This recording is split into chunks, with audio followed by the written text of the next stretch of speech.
Okay, let's talk about the Sunday night game between the Green Bay Packers and the New Orleans Saints. Very strange game overall from what we would have thought this game would have been a few weeks ago before the season started. Could be without the star receivers for both of these teams. Michael Thomas trending towards being out, dealing with a high ankle sprain, and Davante Adams has not practiced officially yet. He is trending to be out this week with that hamstring injury. I'm not sure on that one yet. Don't quote me, because they could have a surprise and he could be active, but it sucks for fantasy because this is the Sunday night game. You're going to have a backup play just in case Davante Adams can't go, which hopefully you're able to pick up Tre'Quan Smith this week. I think that's your plan if you have Davante Adams. Now, this is still a very high over-under, 52.5. Saints are favored to win this one. I guess it's because they're at home. I don't really understand that one, but I'll let it go. Packers have been pretty average across the board against on defense, whereas the Saints, I mean, they've actually given up a decent bit of points. Derek Carr was able to really have his way with them last week, especially with Darren Waller. Packers don't really have a tight end of note, and if Davante Adams isn't there, that could be a problem. But Aaron Jones has been a force of nature, as has Alvin Kamara. So I don't really see this one hitting the over, but I definitely think there's going to be some fantasy plays here.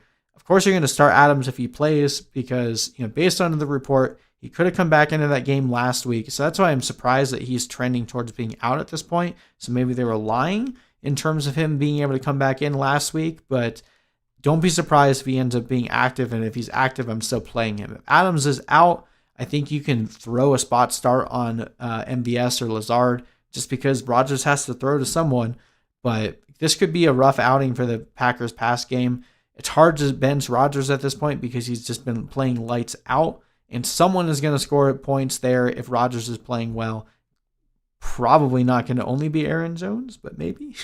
Aaron Jones, of course, you're playing him every single week until he gives us a reason not to. Probably not going to play the Packers defense, even though I do expect this to be a little bit lower scoring. We'll see if Brees can come back after that atrocious game on Monday night.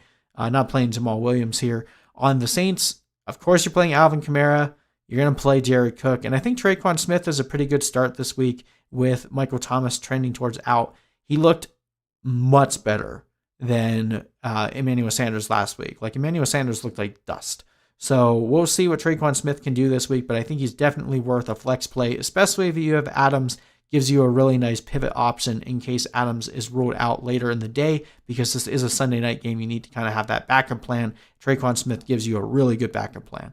Brees looked pretty cooked. I'm concerned about him long-term. Even when Michael Thomas comes back, he just did not look like himself. We'll see if he can rebound here against the Packers, but watching Drew Brees play, it felt a lot like watching Peyton Manning play in his final season, where he just wasn't able to do anywhere near what he was able to before. So I'm hesitant to play Brees in this game, even in a decent matchup with a high over-under. I think there's better options out there. Emmanuel Sanders looked lost on Monday night. We'll see if he can come back to earth, because he looked decent in week 1, but I'm probably not trusting him unless I have to, and I'm not going to play either defense here just based on the possibility of it turning into a shootout. Latavius Murray has looked like garbage, and Deontay Harris had a couple of looks last week, but not someone I'm trying to jam into my lineup by any means. I think the Packers can win this one even without Davante Adams. I mean, if the Raiders can beat the Saints, I think the Packers can beat the Saints, but maybe that's just my Packers bias coming in. But I got the Packers winning 28-20.